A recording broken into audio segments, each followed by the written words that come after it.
Cale-se toda a carne. O Senhor está no seu santo reino. O Senhor está no seu santo reino. Cale-se diante dele toda a terra.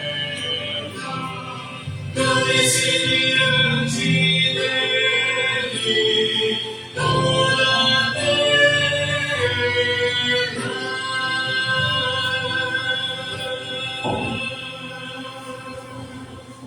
Amém, meus irmãos. Boa tarde a todos, na graça do nosso Senhor Jesus Cristo.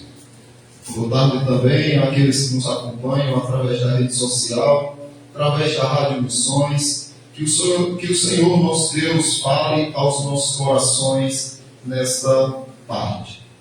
E aí, eu inicio fazendo uma pergunta para você. Quem é Deus? Para você, quem é Deus? Se você fosse explicar para uma pessoa quem é Deus, como você explicaria?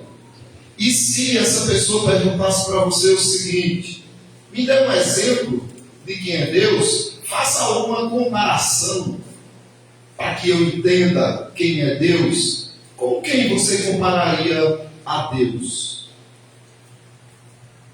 Se você tentasse, você fracassaria miseravelmente. Ninguém pode comparar Deus a nada. Por isso o título do sermão hoje é O Deus Sem Comparação. Isso porque no livro de Isaías, que nós estamos fazendo a leitura e trabalhando os sermões em cima do livro de Isaías, no capítulo 40, nós faremos a leitura do versículo 18 ao 24, porém, nesse momento será do 18 ao 20. O Deus sem comparação. Então, ele é Deus sem comparação, por quê? Porque ele é o Deus vivo. É o único Deus vivo. Observe o que diz o texto de Isaías, capítulo 40, do 18 ao 20. Deus faz uma pergunta ao seu povo. Deus está fazendo uma pergunta para você. E a pergunta é esta: com quem comparareis a Deus? Ou que coisa semelhante confrontareis com ele? O artífice funde a imagem, e o ourives a cobre de ouro, e cadeias de prata forja para ela. O sacerdote idólatra escolhe madeira que não corrompe, e busca um artífice perito para assentar uma imagem esculpida que não oscile. Então aqui Deus está trazendo alguns meios, alguns mecanismos que são usados por muitas pessoas para fazer uma comparação a respeito de Deus, ou até mesmo mostrar quem é Deus. E Deus está usando aqui o exemplo dos idólatras.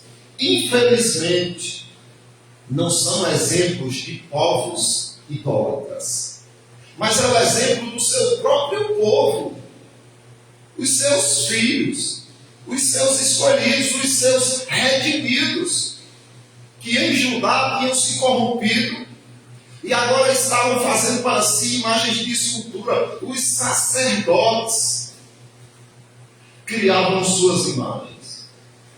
E Deus está perguntando: vocês vão me comparar com quem? Quem vocês vão me confrontar? Com imagens de escultura?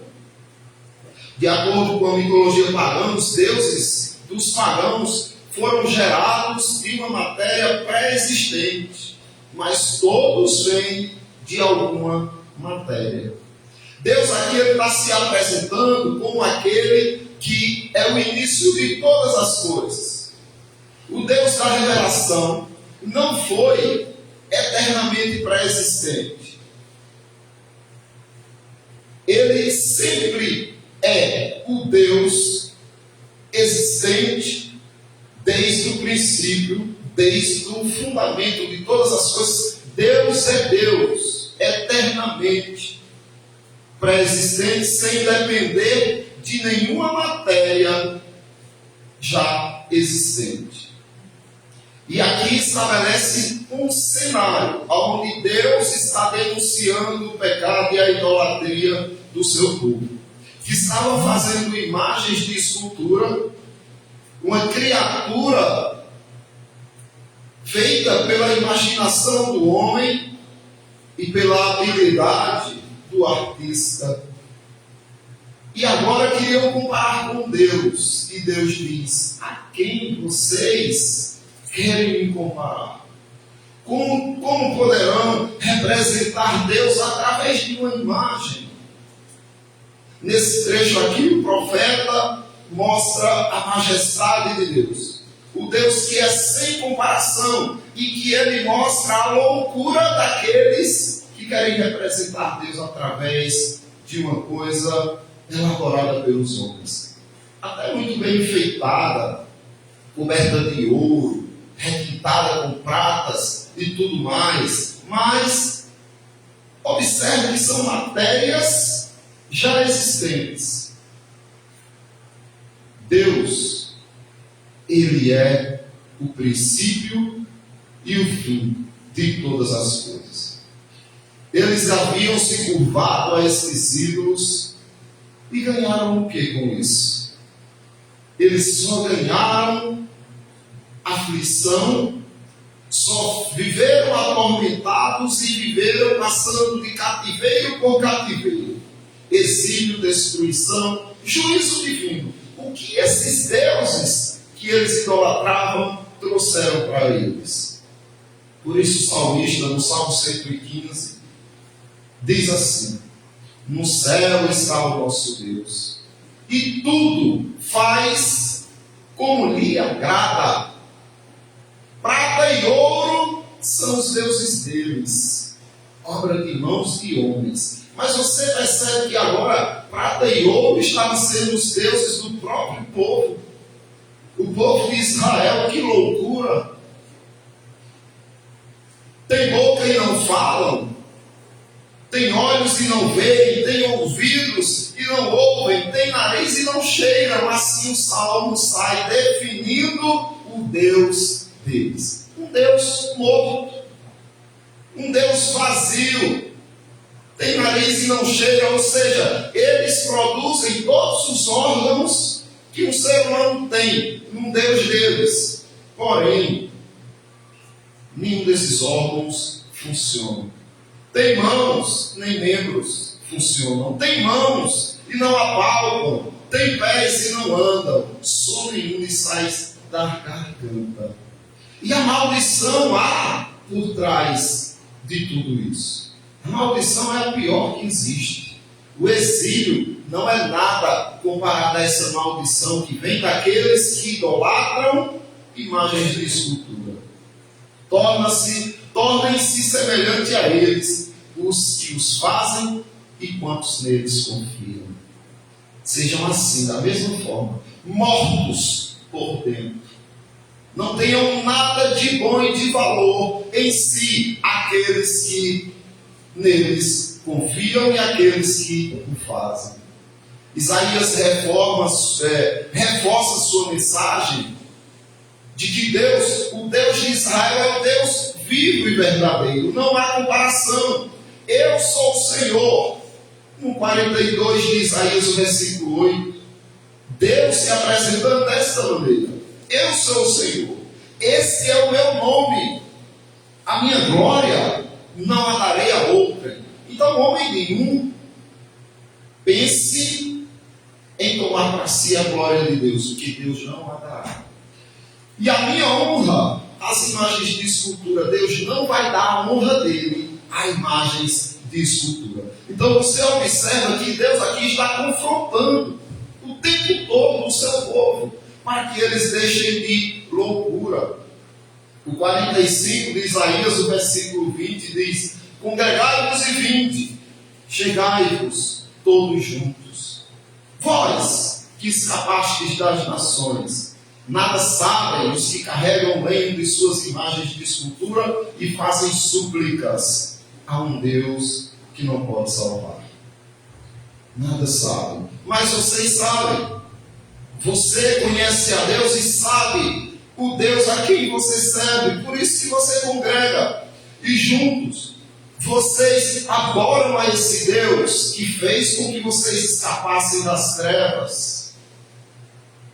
O Salmo 97, versículo 7 diz: sejam confundidos todos os que servem as imagens de escultura, os que se gloriam de ídolos, prostrem-se diante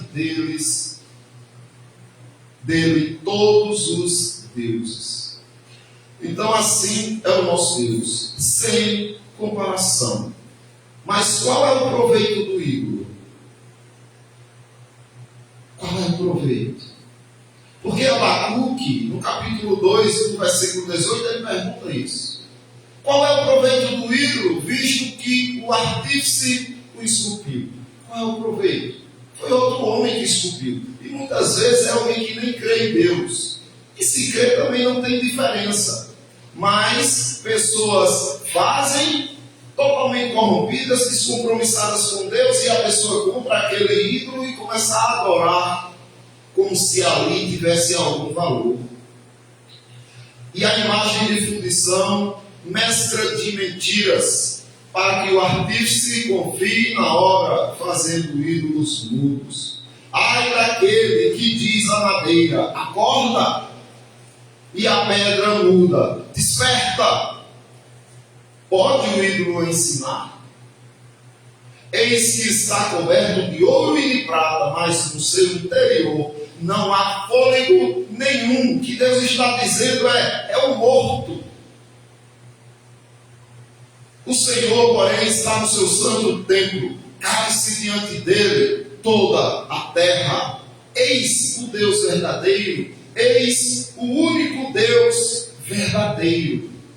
Mas você pode estar dizendo: ufa, graças a Deus escapei disso e não sou tido como um idólatra. Será? Será que você não é um idólatra inconsciente? Preste atenção na sua vida. O que tem a primazia das suas preocupações? O que é que tem a atenção do seu interesse, do seu tempo, do seu medo? Como é que você vive a sua vida diante de Deus? Cuidado, porque você pode ter ídolos íntimos que nem percebe.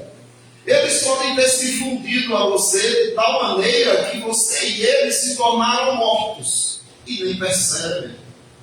As suas escolhas diárias vão revelar a que Deus você serve. Aquilo que você escolhe temer pode ser um ídolo que você levantou no coração. Você tem medo de quê? O que é que tira a sua paz e deixa você aflito o tempo todo? Porque esse pode ser o seu Deus. Aquilo que tem a sua prioridade. Aquilo que ocupa os seus pensamentos ruminantes.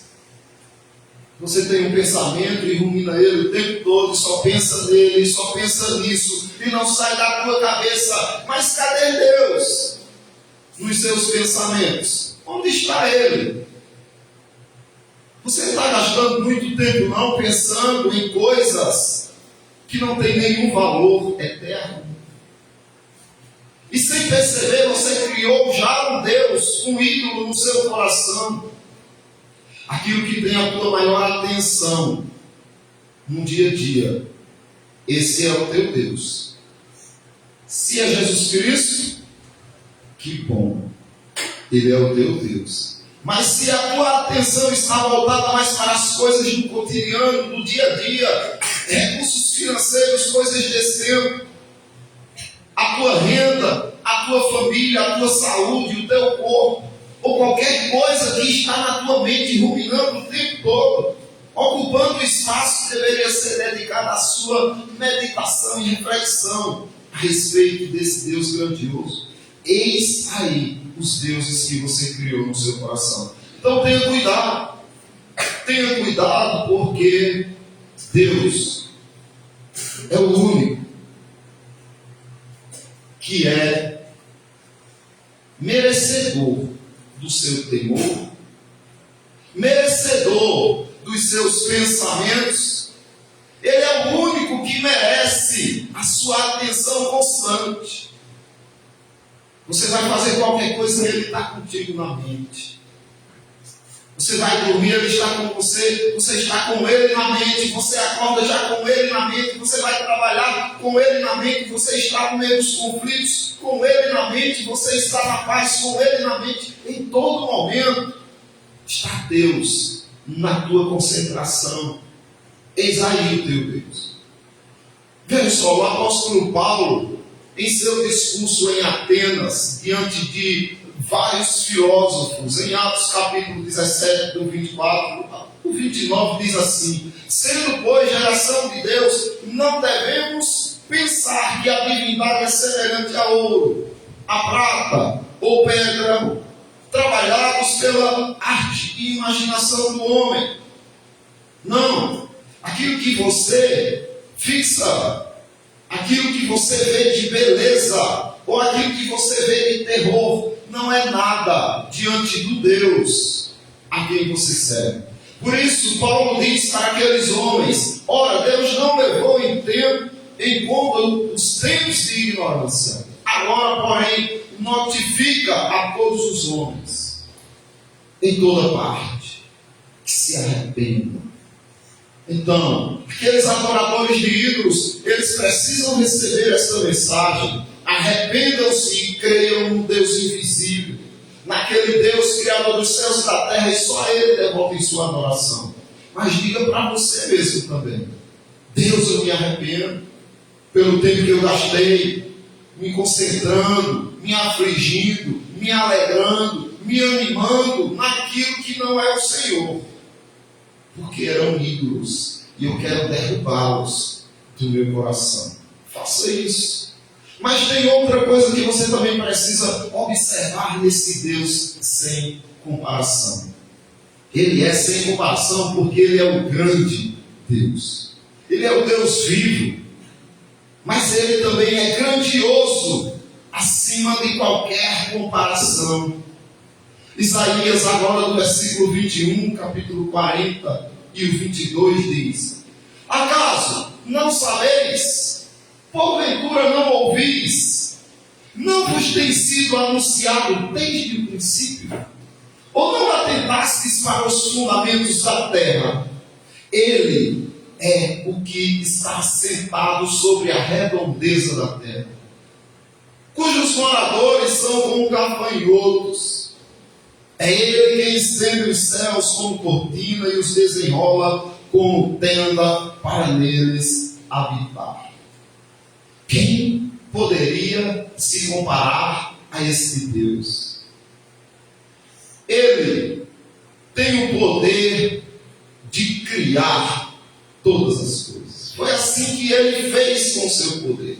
Ele criou as estrelas do céu, Ele criou o mundo e tudo que existe, e coisas que você nunca viu. Porque o mundo invisível também foi criado por Deus. Por acaso, eles não se lembravam de tudo isso? Está tudo escrito na Torá. Foi transmitido pela palavra de Deus através de Moisés. Eles também tiveram registro de diversas testemunhas. Desde Adão e Noé, os primeiros gentios a serem criados, ao decorrer da história, Abraão e todos os outros que testemunharam o Deus poderoso que é o nosso Deus. Agora observe, Ele está sentado sobre a redondeza da terra. Isso é muito curioso. Porque as Escrituras está dizendo que a terra é redonda. Mas quando foi descoberto isso? A ciência consolidou esse entendimento de que a terra é redonda há mais de 2000 anos. Olha só, no início, né? Assim que Jesus Cristo tem ali sua missão cumprida, pouco tempo, a ciência descobre que a terra é redonda. Só que Isaías é um livro escrito 740 a 701 antes de Cristo, e já dizia enfaticamente isso, que a terra é redonda. E outra coisa também, as Escrituras já anunciavam que a terra está suspensa sobre o nada. E quando foi que a ciência descobriu isso? No século XVII. Isaac Newton.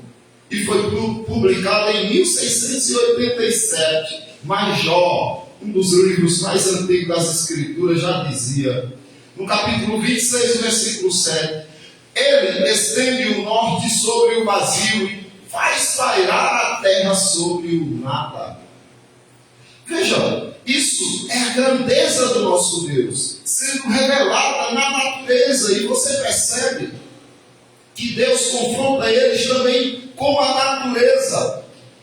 Ora, vocês têm testemunhas, vocês têm a minha palavra, mas vocês têm também a natureza. Atentem para os fundamentos da terra, porque a terra proclama a glória de Deus. Aí os Salmos retrata em muitas passagens a grandeza desse Deus. O 145 do 3 diz: grande é o Senhor e muito digno de ser louvado, a sua grandeza é insondável. Não se pode sondar, medir, imaginar a grandeza do nosso Deus. E em Efésios, capítulo 3, do versículo 20, diz: ora, aquele que é poderoso para fazer infinitamente mais do que tudo quanto pedimos e pensamos, conforme o seu poder que opera em nós. Preste atenção, irmãos, no que as Escrituras estão dizendo, o que Deus está falando para você. Ele está mostrando que pode dar a você, como Ele fez, infinitamente mais do que se imaginava. Quem poderia imaginar que um Deus Santo, que tem pleno amor e comunhão com o seu Filho, quem poderia imaginar que por você Ele iria entregar o seu Filho a todas as maldições escritas no livro, para que você fosse liberto dessas maldições, para que você escapasse do inferno? Ele lançou o seu Filho debaixo de sua ira. Não se pode imaginar como Deus fez isso. A Ele seja a glória na igreja e em Cristo Jesus por todas as gerações, para todo o sempre. Esse é o nosso Deus grandioso. O apóstolo Paulo também fala disso.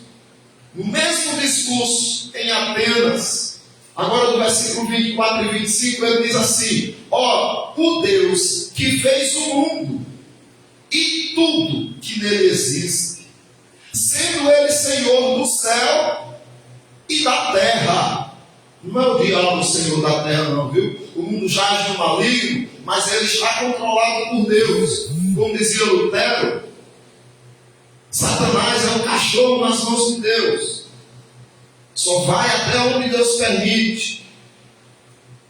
E aí, não habita em santuário feitos por mãos humanas, porque Ele é o Senhor dos céus e da terra. Quem vai fazer uma casa para Deus? Nem é servido por mãos humanas, como se alguma coisa precisasse. Pois Ele mesmo é quem a todos dá vida, respiração e tudo mais. Você percebe o poder que Ele tem? Tudo que você é e tem hoje vem dele. Tudo que um dia você já foi, tudo que um dia você será, vem dele. Nada de você. O 28 diz: pois nele vivemos e nos movemos e existimos. Você só se move pelo poder de Deus. Você só existe pelo poder de Deus.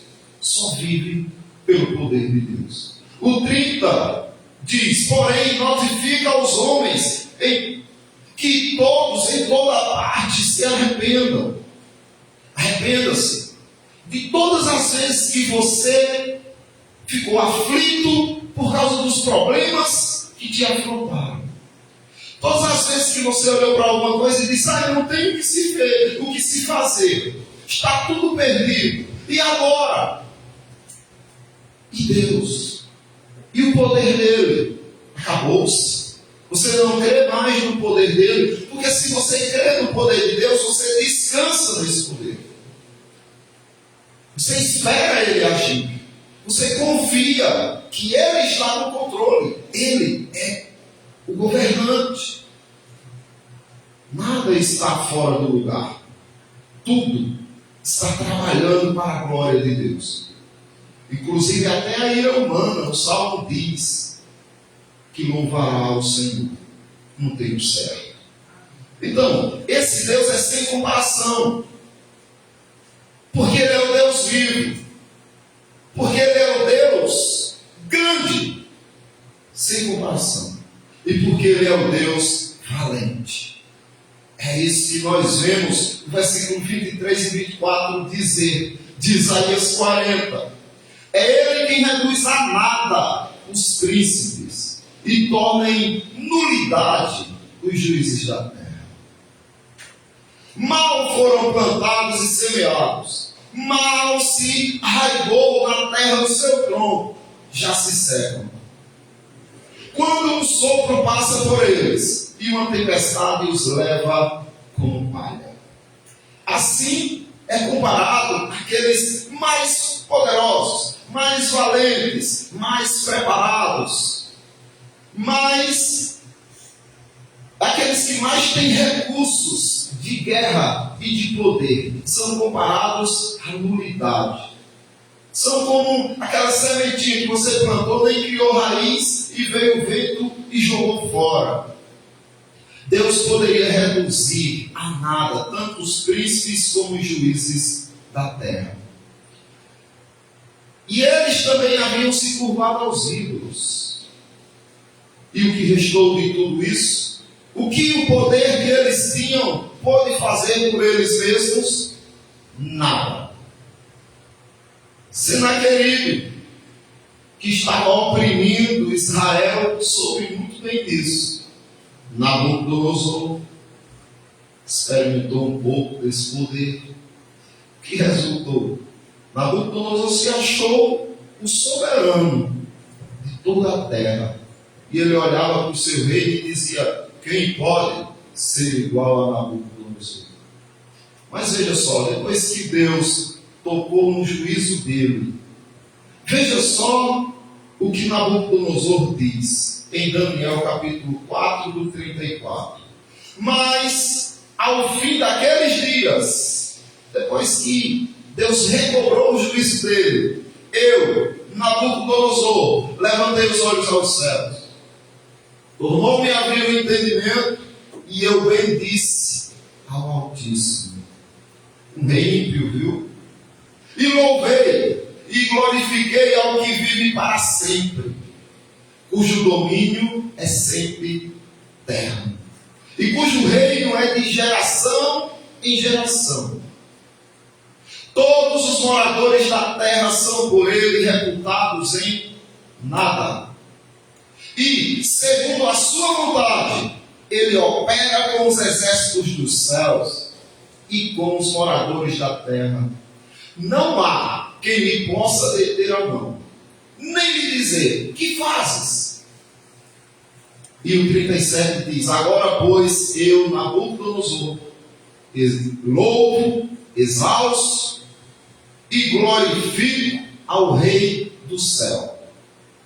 porque todas as suas obras são verdadeiras, e os seus caminhos justos, e pode humilhar aos que andam na soberba. Ele falava isso com propriedade, porque ele acabou de ser humilhado pelo Deus justo.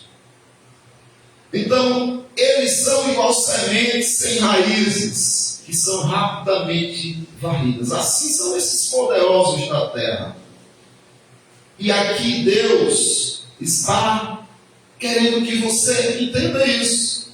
Se Ele é por você, quem vai ser contra você? Imagine, Ele está dizendo: eu sou o teu valente, eu sou o teu guerreiro, eu luto as suas batalhas. É isso que Deus está dizendo. Você está com medo de quê? De pessoas perigosas? De autoridade? De quem você tem medo? Eu destruo eles como aquelas plantinhas que nem raízes têm. Veja só Jeremias capítulo 20.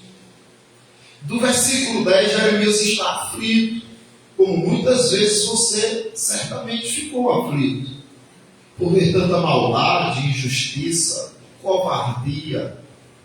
E Isaías diz assim: porque ouvi a murmuração de muitos, há terror por todos os lados. Denunciai, e o denunciaremos. Todos os meus íntimos amigos que aguardam de mim que eu tropece. Os íntimos amigos de Jeremias queriam que ele caísse. Dizem: bem pode ser que se deixe persuadir, então prevaleceremos contra ele e dele nos vingaremos. Sabe qual era a segurança de Jeremias? Olha o versículo 11, o que diz: mas o Senhor está comigo como um poderoso guerreiro. O Senhor está comigo como um poderoso guerreiro, um poderoso valente. Essa palavra valente, no original, no hebraico, ela pode ser traduzida por um guerreiro, um poderoso e terrível guerreiro, apavorante, um guerreiro aterrorizador, cruel, poderoso. São todas as variantes, as possibilidades de tradução. Esse Deus é o teu valente. Ele está à frente de suas batalhas. Mas Israel não percebia isso. E criou um Deus e confiou nesse Deus. E quantas vezes o povo de Deus hoje em dia não faz isso? Ah, não, eu vou fazer tal coisa e eu quero ver se não dá certo. Eu vou agir de tal jeito e eu quero ver se não vai acontecer. Não vai. E se acontecer, vai ser pior para você. É melhor que seja Deus guerreando a sua causa. Deus como guerreiro, varão de guerra, é apresentado em Êxodo 15, 3. O Senhor é homem de guerra. Jeová, Yahvé, é o seu nome. Ele é homem de guerra. Isaías 42, 3 diz: o Senhor sairá como valente, como homem de guerra despertará o zelo, clamará e fará grande ruído, e triunfará sobre os seus inimigos. Ele é forte e terrível nas batalhas. Os Salmos 24, 8 diz isso: quem é este rei da glória? O Senhor forte e poderoso, o Senhor poderoso na batalha. Deuteronômio 7, 21 diz: não te espantes diante deles. Não se espante, porque o Senhor, teu Deus, está no meio de ti, Deus grande e terrível.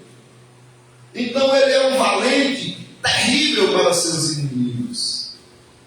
Na 2 Crônicas 32:8 diz: com ele está o braço de carne, mas conosco o Senhor nosso Deus, para nos ajudar e para guerrear as nossas guerras.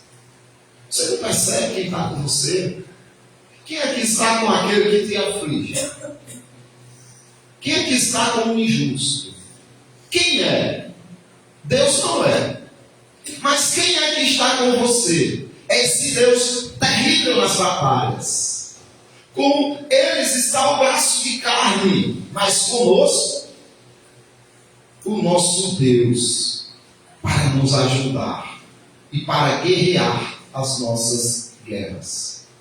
Por isso que, quando o povo estava em pânico, desespero, sem ver saída nenhuma, entre o Mar Vermelho e o exército de Faraó se aproximava, eles começaram a ficar aflitos e murmurar e atacar Moisés com palavras injustas. E aí Moisés diz para eles: o Senhor pelejará por vós, e vós vos calareis. O Senhor pelejará por vocês, e vocês vão se calar. A melhor coisa que tem na vida, irmãos, é você passar pelas suas dificuldades, as suas aflições, as suas provas, seguros em Cristo, descansando no Senhor, sabendo que Ele está guerreando as suas batalhas.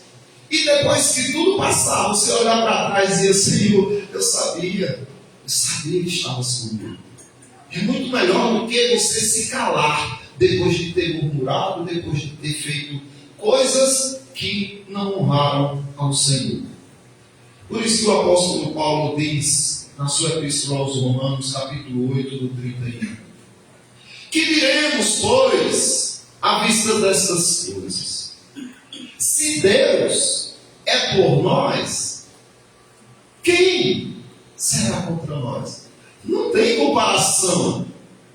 Que valente eles têm comparados ao valente guerreiro que é o Senhor Jesus Cristo a nosso favor.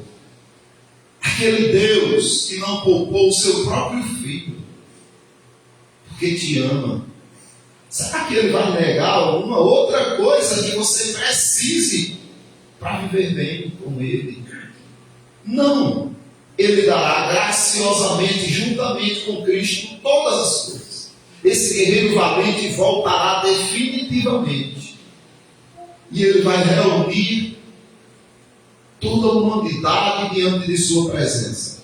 Desde Adão e Eva, Caim e Abel, até o último que nascer neste mundo. Ressurgirão e vão comparecer diante do grande tribunal. E verão este guerreiro, mas não como aquele afligido na cruz, mas como o Rei da Glória. E ele vai separar, como um pastor separa os cabritos dos cordeiros. Os cabritos para a esquerda e suas ovelhas para a direita. E ele julgará todos. Em Atos, Paulo fala disso também. No mesmo discurso em Atenas, capítulo 17, do 30. Ora, Deus não levou em conta o tempo da ignorância agora, porém, notifica aos homens que todos, em toda parte, se arrependam, porquanto estabeleceu um dia em que há de julgar o mundo com justiça. Esse guerreiro vai voltar definitivamente. Ele está batalhando suas batalhas todos os dias. Descanse nisso. Se alegre com isso. Não viva por aparência. Não seguir pelo que sente. Porque os seus sentimentos também podem ser um ídolo no seu coração e você nem percebe. Tudo que os seus sentimentos faz, você obedece e segue. Tudo que ele diz. Você tem que entender que você não é refém dos seus sentimentos. Você precisa viver de acordo com o que o Senhor mandou. Notifique a todos os homens que em todo lugar, toda parte, se arrependam. E é isso que Deus está voltando-se para você hoje. Arrependa-se de todos os momentos que você desconfiou do seu poder, que você desconfiou da sua grandeza, que você desconfiou da sua valentia, que você esqueceu que Ele é o Deus vivo. Porquanto estabeleceu o dia em que há de julgar o mundo com justiça, por meio de um varão, que é Jesus Cristo, que destinou e acreditou diante de todos, ressuscitando dentre os mortos. Veja bem, este valente não pôde ser contido, nem pela morte. Este valente venceu a morte, é o supremo juiz. E o que será daqueles que não obedecem à palavra dele, às suas ordens, que descumprem as suas leis, que vivem de acordo com o seu próprio coração? O que será destes pecadores que não se arrependem? Por isso, esse poderoso valente precisa ser honrado na sua vida. E a conclusão que chegamos é que Deus é incomparável. Quem é o seu Deus? Como você pode provar que Jesus Cristo é o teu Deus? Você tem como provar isso? Tem como provar? Tem. Você é capaz de provar que no seu coração Jesus Cristo é o seu Deus. Você vive Ele. Ele é o Deus vivo, vivendo em você. Você reconhece a grandeza dele, descansa nessa grandeza. E você confia de que Ele é o valente que guerreia as suas batalhas. Confie nele. Não apenas para a sua salvação, mas também para cada detalhe de sua vida. Mas o Deus das Escrituras é totalmente diferente, sem comparação a qualquer Deus falso. O Deus deles é morto. O seu Deus é sem comparação. Ele é o Deus vivo, o Deus grandioso e o Deus valente nas batalhas. Deus abençoe a igreja. Eu passo a palavra para o nosso querido irmão Carlos.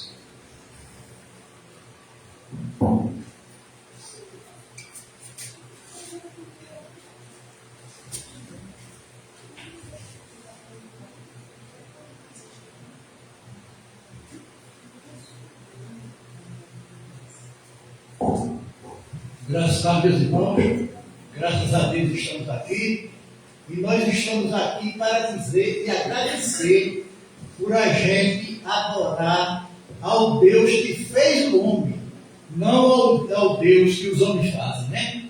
Graças a Deus nós somos eternamente gratos pela sua misericórdia, por nos aceitar como filhos, né? Quando nós estávamos perdidos, nós feridos de pecado, Ele nos resgatou para a sua glória. E nós somos eternamente gratos a esse Deus maravilhoso.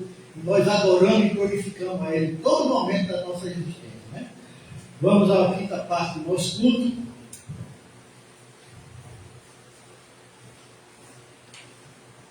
Senhor, a Ti confessamos, a Ti respondemos, né? Respondemos a Ti, Senhor, nós